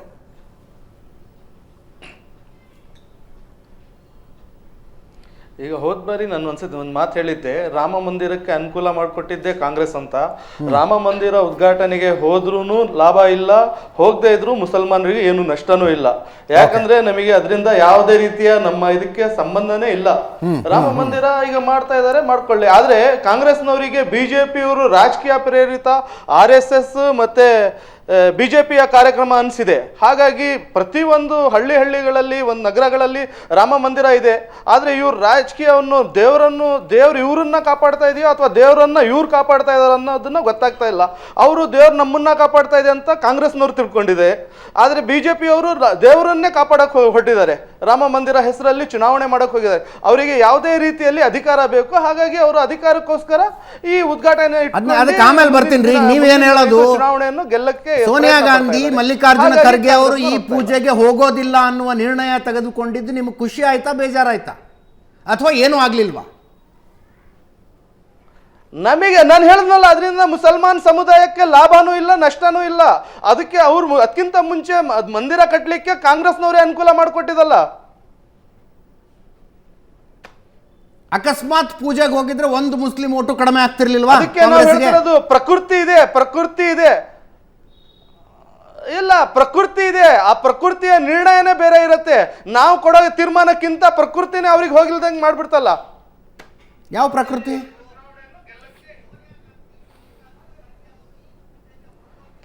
ದೇವ್ರ ಅನ್ನೋದೊಂದು ಯೂನಿವರ್ಸಲ್ ಪವರ್ ಇದೆಯಲ್ಲ, ಆ ಯೂನಿವರ್ಸಲ್ ಪವರೇ ಇವತ್ತು ಹೋಗ್ದಿಲ್ದಂಗೆ ಮಾಡಿರೋದು. ಯೂನಿವರ್ಸಲ್ ಪವರೇ ಮುಂದಿನ ದಿನಗಳಲ್ಲಿ ನಮ್ಮಿಂದ ಮಸೀದಿಯನ್ನು ಕಿತ್ಕೊಂಡ್ರಲ್ಲ, ಅದನ್ನೇ ಇವರಿಗೆ ಅಧಿಕಾರ ಸಿಗ್ದಿಲ್ದಂಗೆ ಮಾಡ್ಬೋದು ಬಿಜೆಪಿ ಅವರಿಗೆ. ಇದು ಕಾಲ್ಪನಿಕ ವಿಷಯಗಳ ಮೇಲೆ ಚರ್ಚೆ ಮಾಡ್ತಾ ಇಲ್ಲ ನಾವು ರಿಯಾಜ್, ಗ್ರೌಂಡ್ ರಿಯಾಲಿಟಿ ಬಗ್ಗೆ ಚರ್ಚೆ ಮಾಡ್ತಿದ್ದೀವಿ. Come to the world. ಈಗ ಈಗ ಈಗ ಏನಾಗಿದೆ? ವಾಸ್ತವಾಂಶಗಳಿಗೆ ಬನ್ನಿ. ಅಲ್ಲ ಈಗ ಏನಾಗಿದೆ? ವಾಸ್ತವಾಂಶಗಳಿಗೆ ಬನ್ನಿ, ದಯವಿಟ್ಟು ವಾಸ್ತವಾಂಶಗಳಿಗೆ ಬನ್ನಿ. ಈಗ ಏನಾಗಿದ್ದು? ಈಗ ನಾವು ಹೋಗಲ್ಲ ಅಂತ ಮುಸಲ್ಮಾನರು ನೀವು ರಾಮ ಮಂದಿರ ಉದ್ಘಾಟನೆಗೆ ಹೋಗ್ಬಾರ್ದಂತ ಎಲ್ಲೂ ಒತ್ತಡ ಹಾಕಿಲ್ಲಲ್ಲ. ಒತ್ತಡ ಹಾಕಿಲ್ಲ ರೀ, ಆದರೂ ಇಂಥದ್ದೊಂದು ನಿರ್ಣಯ ತಗೊಂಡಿದ್ದಾರೆ. ನಾನು ಆಸ್ ಅ ವೋಟರ್ ನಿಮ್ಮ ಅಭಿಪ್ರಾಯವನ್ನು ತೆಗೆದುಕೊಳ್ತಾ ಇದ್ದೀನಿ. ಈ ನಿರ್ಣಯದಿಂದ ಕಾಂಗ್ರೆಸ್ಸಿಗೆ ಮುಸ್ಲಿಂ ಓಟುಗಳು ಮತ್ತಷ್ಟು ಗಟ್ಟಿಯಾದ್ವಾ, ನಮಗೆ ಅಥವಾ ಏನು ಡಿಫರೆನ್ಸ್ ಆಗೋದಿಲ್ವಾ? ಅದು ನನ್ನ ಪ್ರಶ್ನೆ ಇರೋದು. ಯಾಕಂದ್ರೆ ಕಾಂಗ್ರೆಸ್ ಓಟ್ ಈಗ ನೋಡಿ, ಕಾಂಗ್ರೆಸ್ ಓಟ್ 100% ಅದೆಷ್ಟಿತ್ತು ಅಷ್ಟಿರುತ್ತೆ. ಈಗ ಸ್ಮೃತಿ ಇರಾನಿ ಅವರು ಮದೀನಾ ಮುನವ್ವರ ಹೋಗಿ ಬಂದ್ರಲ್ಲ, ಅವ್ರದ್ದು ಈಗ ಹೋಗಿದ ತಕ್ಷಣನೇ ಇದು ಬಿಜೆಪಿ ಓಟ್ ಹೈಯೆಸ್ಟ್ ಆಗ್ಬಿಡ್ತಾ? ಮುಸಲ್ಮಾನ ಹೋಲಿಕೆ ಆಯ್ತಾ ಅವರಿಗೆ? ಬಿಜೆಪಿಗೆ ಅದು ಮ್ಯಾಟ್ರ್ ಅಲ್ರಿ, ಕಾಂಗ್ರೆಸ್ಸಿಗೆ ಇದು ಮ್ಯಾಟ್ರು. ಅದಕ್ಕೆ ಕೇಳ್ತಾ ಇದ್ದೀನಿ ನಾನು. ಮತ್ತೆ ಹಂಗೆ ಅದನ್ನು ಅದಕ್ಕೆ ಕಾಂಗ್ರೆಸ್ನವ್ರಿಗೆ ಇದು ಮ್ಯಾಟ್ರೇ ಅಲ್ಲ ಈಗ. ಯಾಕಂದ್ರೆ ಅವ್ರದ್ದೇನು ವೋಟ್ ಬ್ಯಾಂಕಿಂಗ್ ಇದೆಯೋ ಅದು ಕಾಂಗ್ರೆಸ್ನವರು ಸೆಕ್ಯುಲರ್ ಪಾರ್ಟಿ ಅಂತ ಒಂದು ಇದು ಇದೆ, ಹಾಗಾಗಿ ಅದು ಅವ್ರ ವೋಟ್ ಬ್ಯಾಂಕಿಂಗ್ ಇದ್ದೇ ಇರುತ್ತೆ. ಬಿಜೆಪಿಯಲ್ಲಿ ಈಗ ಅವರು ಮದೀನಾ ಮುನವ್ವರ ಹೋಗಿ ಬಂದ್ರು ಅವ್ರ ವೋಟ್ ಬ್ಯಾಂಕಿಂಗ್ ಎಷ್ಟಿದೆಯೋ ಅಷ್ಟೇ ಇರುತ್ತೆ. ರಿಯಾಜ್ ಅವರೇ, ಪಾಲಿಟಿಕ್ಸ್ ನಡೆಯೋದು ಪರ್ಸೆಪ್ಷನ್ನ ಆಧಾರದ ಮೇಲೆ. ಈಗ ವೋಟ್ ಕಡಿಮೆ ಆಗುತ್ತಾ ಜಾಸ್ತಿ ಆಗುತ್ತಾ 3 ತಿಂಗಳ ನಂತರ ಗೊತ್ತಾಗಲಿ. ಆದರೆ ಕಾಂಗ್ರೆಸ್ನವ್ರು ಇವತ್ತೇನು ಸ್ಟ್ಯಾಂಡನ್ನು ತೆಗೆದುಕೊಂಡಿದ್ದಾರೆ ಅದರ ವ್ಯತಿರಿಕ್ತವಾಗಿ ಹೋಗುವ ನಿರ್ಣಯವನ್ನು ತೆಗೆದುಕೊಂಡಿದ್ರೆ ಮುಸ್ಲಿಂ ಸಮುದಾಯ ಅದಕ್ಕೆ ಹೇಗೆ ಪ್ರತಿಸ್ಪಂದನೆ ಕೊಡ್ತಾ ಇತ್ತು? ತುಂಬ ನೇರವಾಗಿ ಸರಳವಾಗಿರ್ತಕ್ಕಂಥ ಪ್ರಶ್ನೆ. ಹೋಗಬೇಕೋ ಬೇಡವೋ ಸಿದ್ಧಾಂತ ಅದು ಪಕ್ಕದಲ್ಲಿಡಿ. ಒಬ್ಬ ಸಾಮಾನ್ಯ ಮುಸ್ಲಿಂ ಇದನ್ನು ಒಪ್ಕೊಳ್ತಾ ಇದ್ನ ಅಥವಾ ಒಪ್ಕೊಳ್ತಾ ಇರಲಿಲ್ವಾ? ಕಾಂಗ್ರೆಸ್ನ ದ್ವಂದ್ವ ಇರೋದು ಅಲ್ಲೇ. ಮುಸ್ಲಿಂ ಸಮುದಾಯ ನಮ್ಮನ್ನು ಒಪ್ಕೊಳ್ಳಲ್ವಾ ಅನ್ನುವ ದ್ವಂದ್ವದಲ್ಲೇ ಕಾಂಗ್ರೆಸ್ ಹೋಗದಿರುವ ನಿರ್ಣಯವನ್ನು ತೆಗೆದುಕೊಂಡಿದೆ ಅಂತ ನನಗನ್ಸುತ್ತೆ. ಖಂಡಿತ ಇಲ್ಲ. ನೀವು ಮುಸ್ಲಿಂ ಸಮುದಾಯಕ್ಕೆ ಕೇಳೋಕ್ಕಿಂತನೂ ಇದು ಹೆಚ್ಚಾಗಿ ಕಾಂಗ್ರೆಸ್ನವರಿಗೆ ಕೇಳಬೇಕು. ಕಾಂಗ್ರೆಸ್ ಪಕ್ಷದಲ್ಲಿರೋರಿಗೆ, ಅವರು ಕಾಂಗ್ರೆಸ್ ಪಾರ್ಟಿಯವ್ರಿಗೆ ಕೇಳಿದ್ರೆ ಅವರು ಉತ್ತರ ಕೊಡ್ತಾರೆ. ಇಲ್ಲ, ಅವರು ಒನ್ ವೇ ಕಮ್ಯುನಿಕೇಶನ್ಗೆ ಬಂದುಬಿಟ್ಟಿದ್ದಾರೆ. ಈಗ ಪ್ರೆಸ್ ನೋಟ್ ಬಿಡುಗಡೆ ಮಾಡ್ತಾರೆ. ಅವರು ಇಷ್ಟು ಗೊಂದಲದಲ್ಲಿದ್ದಾರೆ. ಹೋಗ್ತೀವಿ ಅಂತ ಹೋಗಲ್ಲ ಅಂತ ಹೇಳಿದರೆ ಹಿಂದೂಗಳು ಬೇಸರಗೊಳ್ಳುತ್ತಾರೆ, ಹೋಗ್ತೀವಿ ಅಂತ ಹೇಳಿದರೆ ಮುಸ್ಲಿಮರು ಬೇಸರಗೊಳ್ಳುತ್ತಾರೆ. ಹೀಗಾಗಿ ಮಾತನಾಡದೇ ಇರೋದು ಲೇಸು ಅನ್ನುವ ತೀರ್ಮಾನಕ್ಕೆ ಕಾಂಗ್ರೆಸ್ ಬಂದಂತಿದೆ. ಅಷ್ಟೇ ಮಾತಾಡ್ತೀನಿ. ಉಳಿದ ಅತಿಥಿಗಳನ್ನು ಮಾತಾಡ್ತೀನಿ. ಒಂದು ಸಣ್ಣ ಬ್ರೇಕ್ ಮುಗಿಸ್ಕೊಂಡು ವಾಪಸ್ ಬರ್ತೀನಿ. ಬಿಜೆಪಿ ಮುಖ್ಯ ವಕ್ತಾರ ಅಶ್ವತ್ಥ ನಾರಾಯಣರು ಕೆಲವೇ ಕ್ಷಣಗಳಲ್ಲಿ ನಮ್ಮನ್ನು ಜಾಯ್ನ್ ಆಗ್ತಾರೆ. ಮಹೇಶ್ ಚಂದ್ರ ಗುರು ನಿವೃತ್ತ ಪ್ರಾಧ್ಯಾಪಕರು ನಮ್ಮ ಜೊತೆಗೆ ಮೈಸೂರಿನಿಂದ ಇದ್ದಾರೆ. ಮಹೇಶ್ ಚಂದ್ರ ಗುರುಗಳೇ, ಒಂದು ಸೈದ್ಧಾಂತಿಕ ಹಿನ್ನೆಲೆಯಲ್ಲಿ ಒಂದು ಉತ್ತರವನ್ನು ಬಯಸ್ತೀನಿ ಒಂದೇ ಪ್ರಶ್ನೆಗೆ. ರಾಜಕೀಯ ದೃಷ್ಟಿಕೋನದಲ್ಲಿ ಒಂದು, ಕಾಂಗ್ರೆಸ್ಸಿನ ನಿರ್ಣಯ ಕರೆಕ್ಟಾ ತಪ್ಪ ಸೈದ್ಧಾಂತಿಕವಾಗಿ ಹೇಳೋದಾದ್ರೆ? ನೋಡಿ, ಸೈದ್ಧಾಂತಿಕವಾಗಿ ಹೇಳೋದಾದ್ರೆ ಸ್ವಾತಂತ್ರ್ಯ ನಂತರದಲ್ಲಿ ಭಾರತ ಹಿಂದೂ ರಾಷ್ಟ್ರ ಎಂದು ಸಂವಿಧಾನದಲ್ಲಾಗ್ಲಿ ಯಾವುದೇ ಕಾನೂನಲ್ಲಾಗ್ಲಿ ಘೋಷಣೆ ಮಾಡಿಲ್ಲ. ಹೌದು, ಇದು ಬಹುತ್ವ ಭಾರತ, ಎಲ್ಲ ಧರ್ಮಗಳ ಭಾರತ, ಎಲ್ಲ ಜನಾಂಗಗಳ Bharat. Secularism is A way of life ಅಂತ ನಾವು ಅಕ್ಸೆಪ್ಟ್ ಮಾಡ್ಕೊಂಡಿದ್ವಿ ಸ್ವಾತಂತ್ರ್ಯ ನಂತರದಲ್ಲಿ. ಇದುವರೆಗೂ ಕೂಡ ಸಂವಿಧಾನದ ಮೂಲಭೂತ ಅಂಶಗಳಲ್ಲಿ ಬಹುತ್ವ, ಧರ್ಮನಿರಪೇಕ್ಷತೆ ಎರಡು ಕಣ್ಣುಗಳಿದ್ದಂಗೆ ಭಾರತೀಯ ರಾಜಕಾರಣಕ್ಕೆ, ಭಾರತೀಯ ನಾಗರಿಕತೆಗೆ. ಓಕೆ, ನನಗೆ ಆಶ್ಚರ್ಯ ಆಗ್ತಾ ಇದೆ, ರಾಮ ಮಂದಿರ ನಿರ್ಮಾಣ ಒಂದು ಧಾರ್ಮಿಕ ವಿಷಯ. ಇದನ್ನ ರಾಷ್ಟ್ರೀಕರಣ ಮಾಡ್ತಕ್ಕಂಥ ಉದ್ದೇಶ ಸರಿಯಲ್ಲ. ಇದನ್ನ ಕೋಮುವಾದೀಕರಣ ಮಾಡ್ತಕ್ಕಂಥ ಉದ್ದೇಶ ಸರಿಯಲ್ಲ. ಇದನ್ನ ಬಹುಜನರ ಮೇಲೆ ಬಲಾತ್ಕಾರವಾಗಿ ಹೇರ್ತಕ್ಕಂಥ ಯಾವುದೇ ರಾಜಕೀಯ ಸಾಮಾಜಿಕ ಹುನ್ನಾರನು ಕೂಡ ಸರಿಯಲ್ಲ. ನೋಡಿ, ನಿಜ ಹೇಳ್ತೇನೆ, for the greatest majority of the people in India, Ram Mandir construction never matters. Raman ಪೂಜೆ ಮಾಡೋರು ಮಾಡ್ಕೊಳ್ಳಿ, ಈಶ್ವರನ್ ಪೂಜೆ ಮಾಡೋರು ಮಾಡ್ಕೊಳ್ಳಿ, ಅಲ್ಲಾಹುನ ಪೂಜೆ ಮಾಡೋರು ಮಾಡ್ಕೊಳ್ಳಿ, ಯೇಸು ಪೂಜೆ ಮಾಡೋರು ಮಾಡ್ಕೊಳ್ಳಿ. ಇದು ಎಲ್ಲರ ಭಾರತ, ಸರ್ವ ಜನಾಂಗಗಳ ಶಾಂತಿಯ ತೋಟವಾಗಿ ಸಾವಿರಾರು ವರ್ಷಗಳ ಕಾಲದಿಂದ ಇದೆ. ಹಾಗಾಗಿ ಈ ವಿಷಯವನ್ನ ಎಲ್ಲ ಬೀರಿ ವೈಭವೀಕರಿಸ್ತಕ್ಕಂಥ ಅನಿವಾರ್ಯತೆ, ಅಸಹಾಯಕತೆ ಭಾರತೀಯರಿಗೆ ಇಲ್ಲ ಅಂತಕ್ಕಂಥದ್ದು ನನ್ನ ಖಚಿತವಾದ ನಿಲುವು. ಸೈದ್ಧಾಂತಿಕ ನೆಲೆಗಟ್ಟಿನಲ್ಲಿ ಹೇಳ್ಬೇಕಂದ್ರೆ we are wedded to pluralism and secularism. ಯಾವುದೇ ಸಂದರ್ಭ ಬರಲಿ, ಇಶ್ಯೂ ಬರಲಿ, ನಾವು ಸೈದ್ಧಾಂತಿಕ ಕಾಂಗ್ರೆಸ್ ನಿರ್ಣಯ ಸರಿನಾ ತಪ್ಪ ಅನ್ನೋದಷ್ಟೇ ಪ್ರಶ್ನೆ. ಈಗ ಸೈದ್ಧಾಂತಿಕವಾಗಿ ಹೇಳೋದು ಕರೆಕ್ಟ್ ನಿಲುವು ಇವ್ರದ್ದು ಅಂತ. ಕಾಂಗ್ರೆಸ್ ನಿಲುವು ಆ ಕಾಲದಿಂದ ಏನಪ್ಪ ಅಂದ್ರೆ ಧಾರ್ಮಿಕ ವಿಷಯಗಳಿಂದ ದೂರ ಉಳಿತಕ್ಕಂತಹದ್ದು, ಕೋಮುವಾದಿ ರಾಜಕಾರಣದಿಂದ ದೂರ ಉಳಿತಕ್ಕಂತಹದ್ದು, ಯಾವುದೇ ಒಂದು ಜನಾಂಗವನ್ನು ಓಲೈಸ್ತಕ್ಕಂಥ ಅಥವಾ ತುಚ್ಛೀಕರಣ ಮಾಡತಕ್ಕಂಥ ನಿಲುವಿನಿಂದ ದೂರ ಉಳಿದಿದೆ ಕಾಂಗ್ರೆಸ್. ಸಾಂವಿಧಾನಿಕ ಆಶಯಕ್ಕೆ ಅನುಗುಣವಾಗಿ, ಬಹುತ್ವದ ಆಶಯಕ್ಕೆ ಅನುಗುಣವಾಗಿ ಕಾಂಗ್ರೆಸ್ ತೆಗೆದುಕೊಂಡಿರ್ತಕ್ಕಂಥ ನಿಲುವು ಒಳ್ಳೆಯ ನಿಲುವು.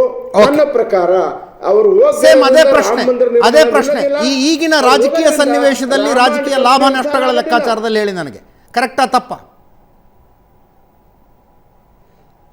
ನೋಡಿ, ಬಿಜೆಪಿ ಅವರು ತಿಳ್ಕೊಂಡಿದ್ದಾರೆ, RSS ನವರು ತಿಳ್ಕೊಂಡಿದ್ದಾರೆ. ರಾಮ ಮಂದಿರ ನಿರ್ಮಾಣ ಮಾಡೋದ್ರಿಂದ 2024 ಚುನಾವಣೆ ಗೆದ್ದೇ ಆಯ್ತು ನಾವು ಅಂತಕ್ಕಂಥ ಭ್ರಮೆಯಲ್ಲಿದ್ದಾರೆ. ಬಿಜೆಪಿಗೆ ರಾಜಕೀಯವಾಗಿ ಲಾಭನೂ ಇಲ್ಲ, ಕಾಂಗ್ರೆಸ್ಗೆ ರಾಜಕೀಯವಾಗಿ ನಷ್ಟನೂ ಇಲ್ಲ ಈ ರಾಮ ಮಂದಿರ ನಿರ್ಮಾಣ ಮಾಡತಕ್ಕಂಥ ವಿಚಾರದಲ್ಲಿ. ಇದು ನನ್ನ ಖಚಿತವಾದ ನಿಲುವು. ಸೊ ರಾಜಕೀಯವಾಗಿ ಕೂಡ ಹೋದ್ರು ಅಷ್ಟೇ, ಹೋಗದೇ ಇದ್ರು ಅಷ್ಟೇ, ಏನು ಲಾಭನೂ ಇಲ್ಲ ಏನು ನಷ್ಟನೂ ಇಲ್ಲ ಅಂತೀರಿ? ದೇಶಕ್ಕೆ ಲಾಭ ಇಲ್ಲ ಇನ್ ಬಿಜೆಪಿ ಅವರಿಗೆ, ಕಾಂಗ್ರೆಸ್ನವ್ರಿಗೆ ಲಾಭ ಅಷ್ಟೇ ಇಲ್ಲಿದೆ ಸ್ವಾಮಿ. Point taken. It makes no difference to India, therefore it makes no difference to Congress. Okay, politically and otherwise. Yes, ಬರ್ತೀನಿ ದೇವರಾಜ್ ಅವರೇ. ಖಂಡಿತವಾಗೂ ಇದು ಕಾಂಗ್ರೆಸ್ಗೆ ಗೊಂದಲ ಅಂತಕ್ಕಂಥದ್ದು ಇತಿಹಾಸವನ್ನು ನಾವು ತೆಗೆದು ನೋಡಿದಾಗ ಇವತ್ತಿನ ವಿಷಯ ಅಲ್ಲ ಇದು. ಈಗಾಗಲೇ ಶ್ರೀಯುತ ಪ್ರಶಾಂತ್ ಅವರು ಹೇಳಿದ ಹಾಗೆ ಸೋಮನಾಥ ಮಂದಿರವನ್ನು ಉದ್ಘಾಟನೆ ಸಂದರ್ಭದಲ್ಲೇ ಆ ಕಾಂಗ್ರೆಸ್ನವರಿಗೆ ಈ ಗೊಂದಲ ಪ್ರಾರಂಭ ಆಯಿತು. ಅವತ್ತಿನವರೆಗೂ ಇಂದಿನವರೆಗೂ ಸಹ ಈ ವಿಷಯದಲ್ಲಿ ಕಾಂಗ್ರೆಸ್ನವರಿಗೆ ಪ್ರತಿ ಹೆಜ್ಜೆಯಲ್ಲೂ ಸಹ ಗೊಂದಲ ಇದೆ. ಒಂದು ಸಲ ರಾಮನನ್ನು ಬಂಧಿಸ್ತಾರೆ, ಇನ್ನೊಂದು ಸಲ ರಾಮನ ವಿಗ್ರಹವನ್ನು ಅವರೇ ಇಡಿಸ್ತಾರೆ, ಮತ್ತೊಂದು ಸಲ ಪರೋಕ್ಷವಾಗಿ ಮಸೀದಿಯನ್ನು ಹೊಡಿಲಿಕ್ಕೂ ಅವರೇ ಅವಕಾಶ ಕೊಡ್ತಾರೆ, ಮತ್ತೊಂದು ಸಲ ಮಗದೊಂದು ಆಗುತ್ತೆ. ಈಗ ಹಾಕ್ಕೊಂಡು ಬರ್ತಿದೆಯೋ ಹೊರತು ಎಲ್ಲೂ ಸಹ ಸ್ಪಷ್ಟತೆ ಕಾಂಗ್ರೆಸ್ಗೆ ಇವತ್ತಿನವರೆಗೂ ಇರಲಿಲ್ಲ.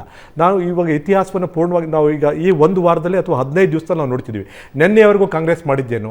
ಸಂಪೂರ್ಣವಾದ ಕ್ರೆಡಿಟನ್ನು ತಗೊಳ್ಳಿಕ್ಕೆ ಎಲ್ಲ ಥರದ ಪ್ರಯತ್ನಗಳನ್ನು ಸಹ ಕಾಂಗ್ರೆಸ್ ಮಾಡ್ತು.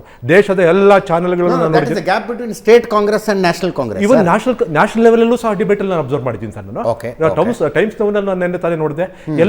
ಪ್ರತಿ ಹಂತದಲ್ಲೂ ಸಹ ರಾಮ ಮಂದಿರವನ್ನು, ಈ ದೇಶದಲ್ಲಿ ಅತಿ ಹೆಚ್ಚಿನ ರಾಮ ಮಂದಿರವನ್ನು ಕಟ್ಟಿರ್ತಕ್ಕಂಥದ್ದು ಕಾಂಗ್ರೆಸ್ ಅವಧಿಯಲ್ಲಿ ಅಂತಕ್ಕಂಥ ಮಾತನ್ನು ಹೇಳ್ತಾರೆ. ಮತ್ತೆ ಮುಂದೆ ಮಹಾತ್ಮ ಗಾಂಧೀಜಿಯವ್ರನ್ನು ಸಹ ಈ ವಿಷಯದಲ್ಲಿ ಎಳೆದು ತರಲಿಕ್ಕೆ ಪ್ರಯತ್ನ ಪಡ್ತಾರೆ. ಇವೆಲ್ಲ ವಿಷಯಗಳನ್ನು ನೋಡಿದಾಗ ಅವರಿಗೆ ಸ್ಪಷ್ಟತೆ ಇಲ್ಲ ಅಂತಕ್ಕಂಥದ್ದು ಬಹಳಷ್ಟು ಚೆನ್ನಾಗಿ ಗೊತ್ತಾಗ್ತಿದೆ.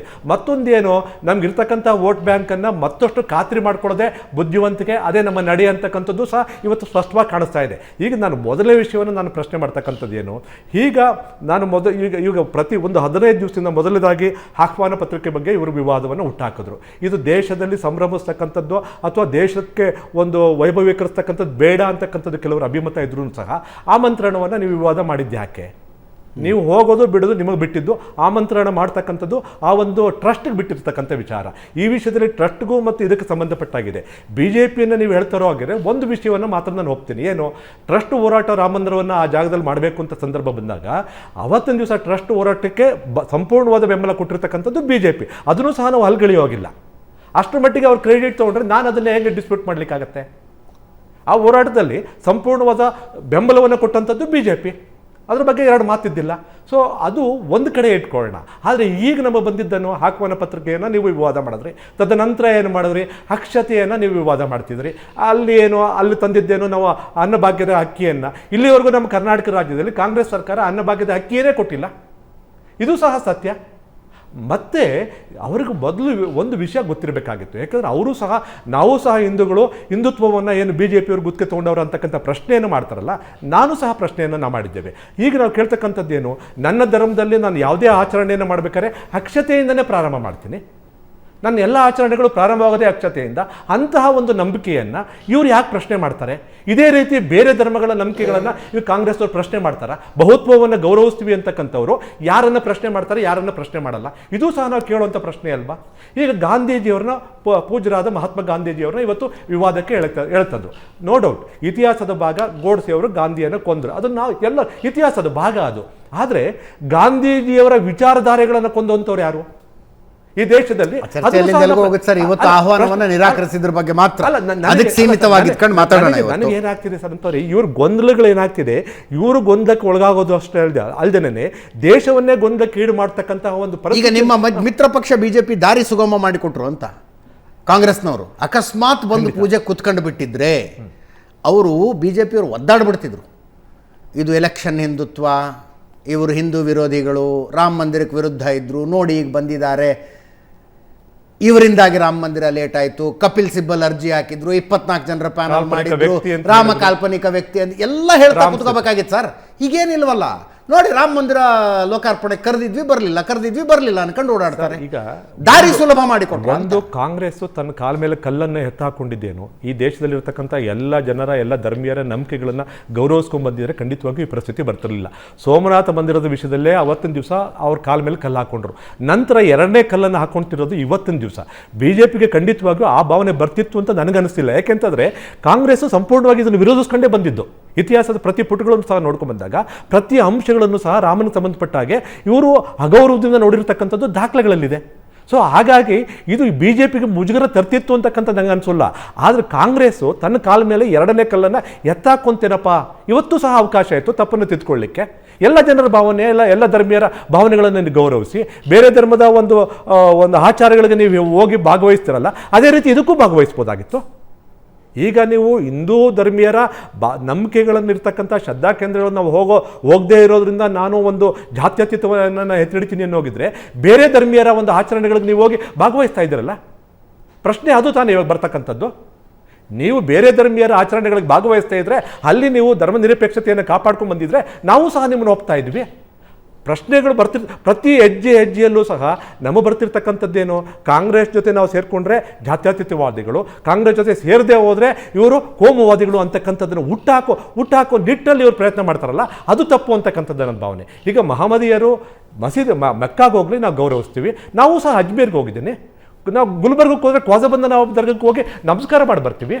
ಅದೇ ಥರ ಮಹಮ್ಮದಿಯರು ಸಹ ನನ್ನ ಭಾವನೆಗಳನ್ನು, ನನ್ನ ಶ್ರದ್ಧಾ ಕೇಂದ್ರಗಳನ್ನು ಗೌರವಿಸ್ತಾರೆ ಅಂತ ನಾನು ಭಾವಿಸಿದ್ದೀನಿ. ಖಂಡಿತವಾಗಿ ಅದೇ ಒಂದು ವಾತಾವರಣ ಇರ್ತಕ್ಕಂಥದ್ದು. ಆ ಒಂದು ನಿಟ್ಟಲ್ಲೇ ಇವತ್ತಿನ ದಿವಸ ಕುವೆಂಪು ಅವರು ಹೇಳಿರ್ತಕ್ಕಂಥದ್ದು ಸರ್ವಜನಾಂಗದ ಶಾಂತಿಯ ತೋಟ ಈ ರೀತಿಯ ಆಚರಣೆಗಳಿಂದಾಗಿ. ಯಾಕೆಂದರೆ ನಂಬಿಕೆಗಳಿಲ್ಲದೆ ನಾನು ಈ ದೇಶದಲ್ಲಿ ನಾನು ಬದುಕ್ತೀನಿ ಅಂತಕ್ಕಂಥದ್ದು ನನಗೆ ಸುಳ್ಳು, ನನ್ನ ಮಟ್ಟಿಗೆ ಸುಳ್ಳದು. ನಂಬಿಕೆಗಳೇ ನನ್ನ ಶ್ರದ್ಧಾ ಕೇಂದ್ರ ಆಗಿರ್ತಕ್ಕಂಥದ್ದು. ಹಾಗಾಗಿ ಮಹೇಶ್ವರ ಗುರುಗಳು ಹೇಳ್ತಾ ಇದ್ರು ಕಾಂಗ್ರೆಸ್ ಒಂದು ವಿಷಯ ಇದೆ ಸರ್, ನೆನ್ನೆ ಸಾರಿ ಪ್ರಸ್ತಾಪ ಮಾಡಿದಂಥದ್ದು ಕಾಂಗ್ರೆಸ್ ಏನು ಪ್ರಸ್ತಾಪ ಮಾಡಿದ್ರು, ನಮ್ಮ ಕಾಂಗ್ರೆಸ್ ಕಾಲದಲ್ಲೇ ರಾಮ ಮಂದಿರ ನಿರ್ಮಾಣ ಆಯಿತು ಅಂತ ಹೇಳ್ತಾರಲ್ಲ, ಎಷ್ಟು ಹಸಿ ಸುಳ್ಳು ಹೇಳ್ಬಿಟ್ರು ಅಂತಂದ್ರೆ, ನಮಗೆ ರಾಮ ಮಂದಿರ ಅದರಲ್ಲೂ ವಿಶೇಷವಾಗಿ ನನ್ನ ರಾಜ್ಯದಲ್ಲಿ, ಕರ್ನಾಟಕ ರಾಜ್ಯದಲ್ಲಿ ಹನುಮನ ಮಂದಿರ, ರಾಮ ಮಂದಿರ ಪ್ರಾರಂಭ ಆಗಿದ್ದು ವ್ಯಾಸರಾಯರ ಕಾಲದಲ್ಲಿ 15ನೇ ಶತಮಾನದಲ್ಲಿ. ಕಾವೇರಿ ನದಿ ತೀರದಿಂದ ಹಿಡಿದು ಗೋದಾವರಿವರೆಗೂ ಪ್ರತಿ ನದಿ ತೀರದಲ್ಲೂ ಸಹ ಒಂದು ಹನುಮನ ಮಂದಿರ, ರಾಮ ಮಂದಿರವನ್ನು ಕಟ್ತಾರೆ. ರಾಮ ಮಂದಿರ ಇರದೇ ಇರತಕ್ಕಂಥ ಊರೇ ಇಲ್ಲ ಇವತ್ತಿನ ದಿವಸ. ಅಂದ್ರೆ ಅಷ್ಟು ಜನರ ಭಾವನೆಗೆ ಘಾಸಿ ಮಾಡುವಂಥದ್ದು ಒಂದು ರಾಜಕೀಯ ಪಕ್ಷಕ್ಕೆ ಅನಿವಾರ್ಯತೆ ಏನಿತ್ತು? ಇವೆಲ್ಲ ಪ್ರಶ್ನೆಗಳು ಬರ್ತಿವೆ. ಹಾಗಾಗಿ ಹೆಜ್ಜೆಗೂ ಸುಳ್ಳು ಹೇಳಿ ಗೊಂದಲಗಳನ್ನು ದೇಶದಲ್ಲಿ ಸೃಷ್ಟಿ ಮಾಡಿ ಇದನ್ನೇ ಒಂದು ಇಶ್ಯೂ ಮಾಡ್ತಕ್ಕಂಥದ್ದಲ್ಲ. ದೇಶದ ಅಭಿವೃದ್ಧಿ ಬಗ್ಗೆ ಚಿಂತನೆ ಮಾಡಿಕೊಂಡು ಇವತ್ತಿನ ದಿವಸ ಅವ್ರು ಮಾತನಾಡಬಹುದಾಗಿತ್ತು. ಹೋಗೋದು ಬಿಡೋದು ಅವ್ರು ವೈಯಕ್ತಿಕವಾಗಿ ಪಕ್ಷ ತಗೊಬೋದಾಗಿತ್ತು ಅಷ್ಟೇ ಹೊರತು ಇದನ್ನು ಮಾತ್ರ ಒಂದು ಇಶ್ಯೂ ಮಾಡ್ಕೊಳ್ತಕ್ಕಂಥದ್ದು ಏನಿತ್ತು? ಬಿಜೆಪಿಯ ಮುಖ್ಯ ವಕ್ತಾರ ಅಶ್ವಥ್ ನಾರಾಯಣ ನಮ್ಮ ಜಾಯ್ನ್ ಆಗಿದ್ದಾರೆ. ಅಶ್ವಥ್ ನಾರಾಯಣ, ನಿಮ್ಮ ಅನುಪಸ್ಥಿತಿಯಲ್ಲಿ ಪ್ರಶ್ನೆ ಕೇಳ್ತಾ ಇದ್ದೆ ನಾನು. ಕಾಂಗ್ರೆಸ್ನವ್ರು ನಿಮ್ಮ ದಾರಿ ಸುಲಭ ಮಾಡಿಬಿಟ್ರು. ಅಕಸ್ಮಾತ್ ಬಂದು ಪೂಜೆಗೆ ಕೂತ್ಕೊಂಡ್ಬಿಟ್ಟಿದ್ರೆ ಸೋನಿಯಾ ಗಾಂಧಿ, ಮಲ್ಲಿಕಾರ್ಜುನ ಖರ್ಗೆ ಅವರು ಒದ್ದಾಡ್ಬಿಡ್ತಿದ್ರಿ ನೀವು.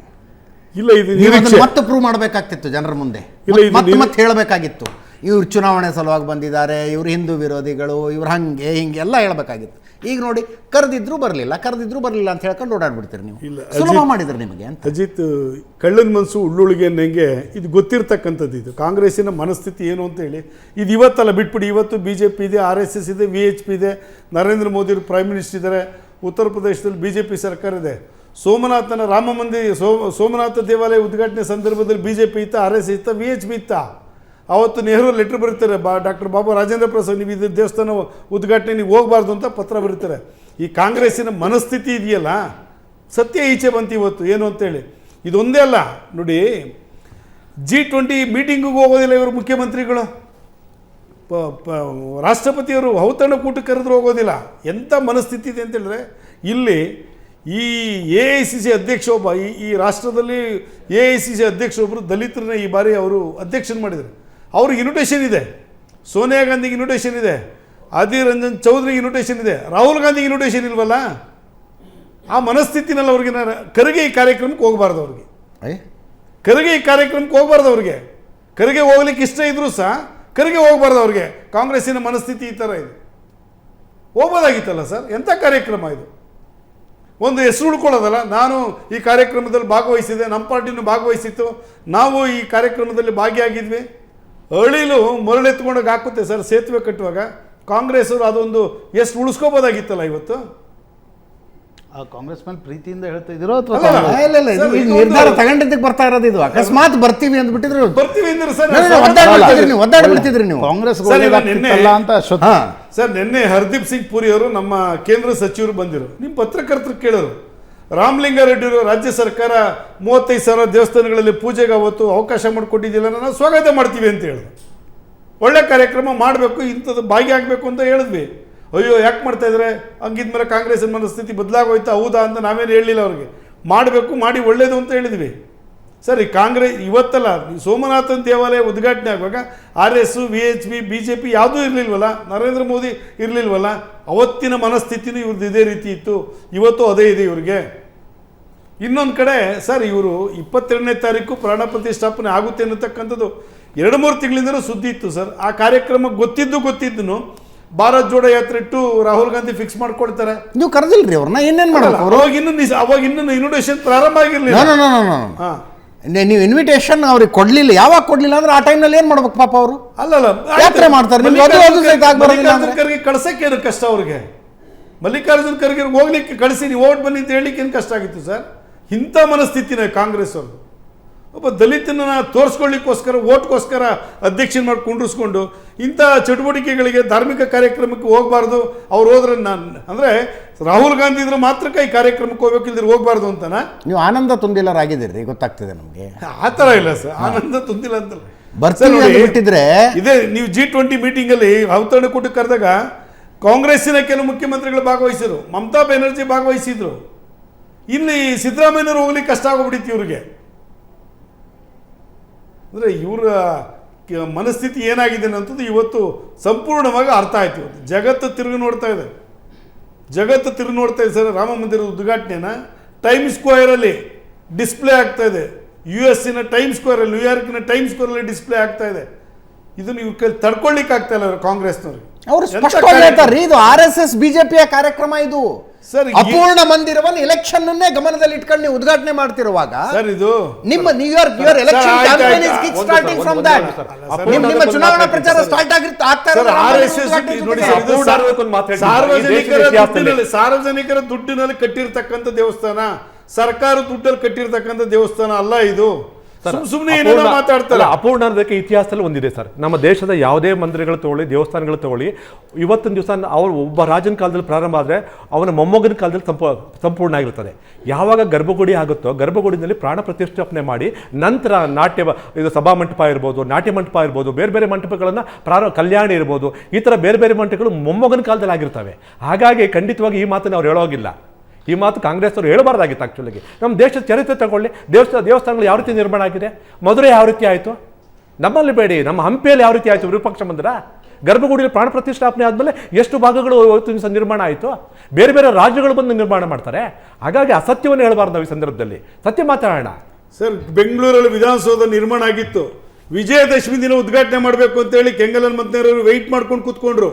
ನೀವು ರಾಜೀನಾಮೆ ಕೊಡ್ರಿ, ಉದ್ಘಾಟನೆ ನೀವು ಮಾಡೋದು ಬೇಕಾಗಿಲ್ಲ, ಬೇರೆ ಏನು ಮಾಡ್ತಾರೆ ಅಂತ ಹೇಳಿ ರಾಜೀನಾಮೆ ತಗೊಂಡ್ರು. ಕೆಂಗಲ್ ಇವ್ರ ಮನಸ್ಥಿತಿ ಅಲ್ಲ, ಏನ ನಾನು ಹೇಳ್ತಾ ಇರೋದು ಕಾಂಗ್ರೆಸ್ಸಿನ ಹೈಕಮಾಂಡಿನ ಮನಸ್ಥಿತಿ ನಾನು ಹೇಳ್ತಾ ಇರೋದು ಸರ್. ಕಾಂಗ್ರೆಸ್ಸಿನ ಹೈಕಮಾಂಡಿನ ಮನಸ್ಥಿತಿ ಹೇಳ್ತಾ ಇರೋದು. ದೇವಸ್ಥಾನಗಳು ಅಪೂರ್ಣ ಸರ್, ಯಾವ ಮಂದಿರ ತಗೊಳ್ಳಿ, ಯಾವುದೇ ಯೋಜನೆಗಳು ತಗೊಳ್ಳಿ, ಅದು ಬಿಜೆಪಿದೇ ಕಾರ್ಯಕ್ರಮ ರೀ.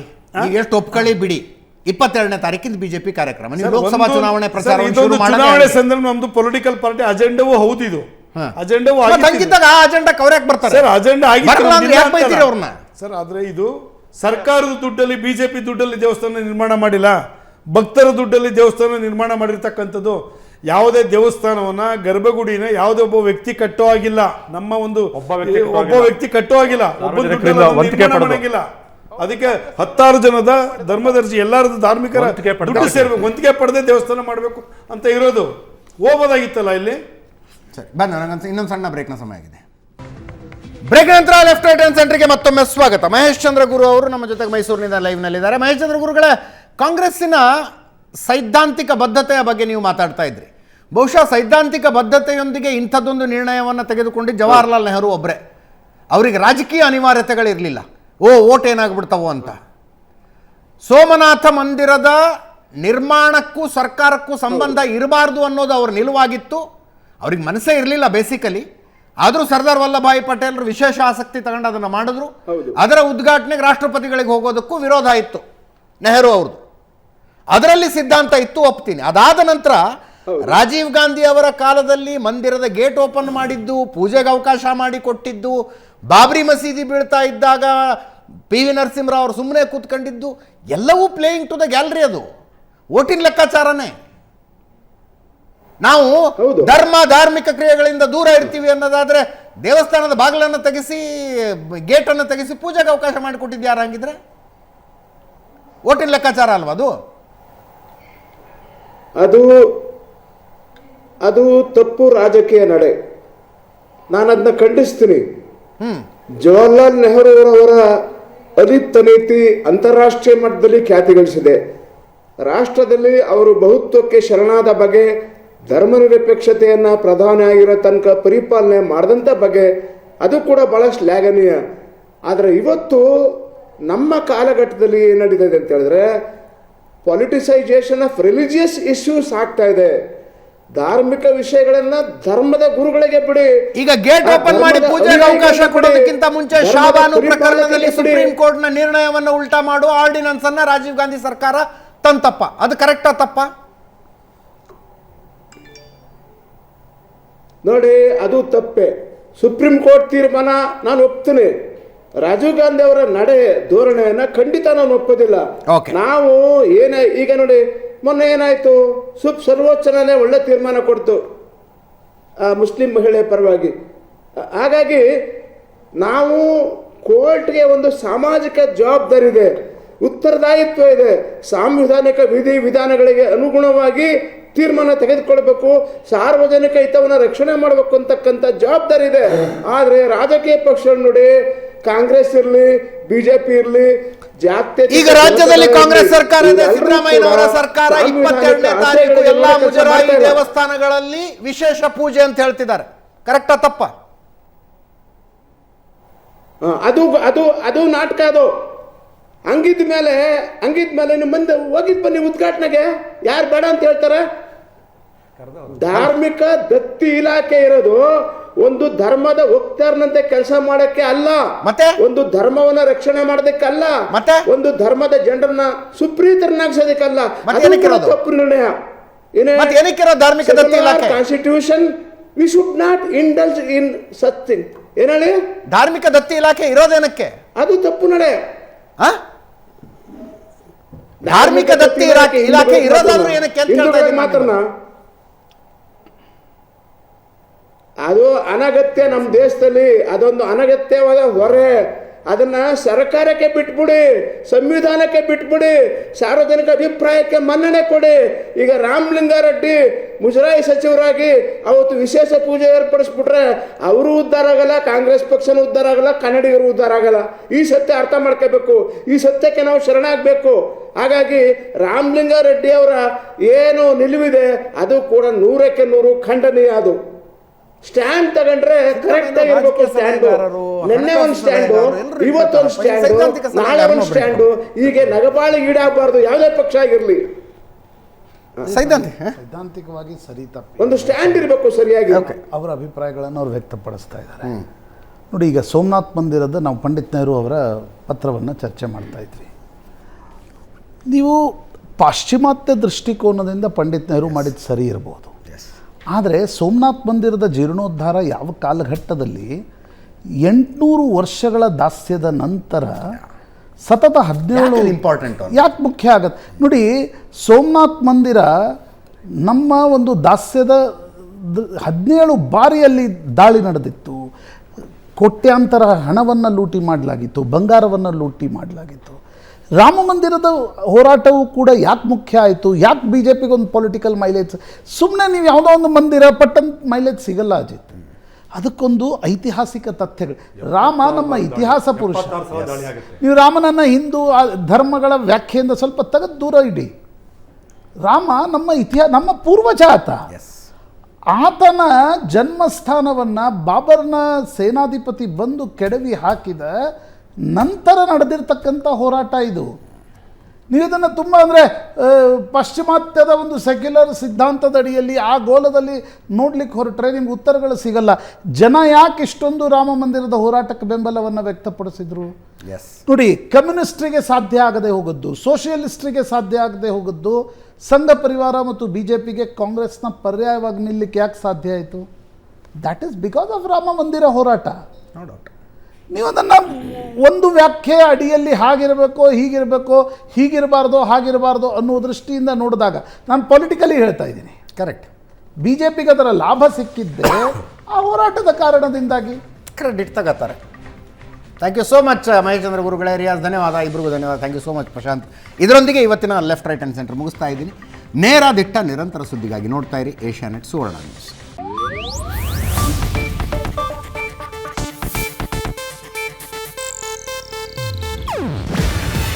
ಇದು ಏಷ್ಯಾನೆಟ್ ನ್ಯೂಸ್ ನೆಟ್ವರ್ಕ್ ಪ್ರಸ್ತುತಿ.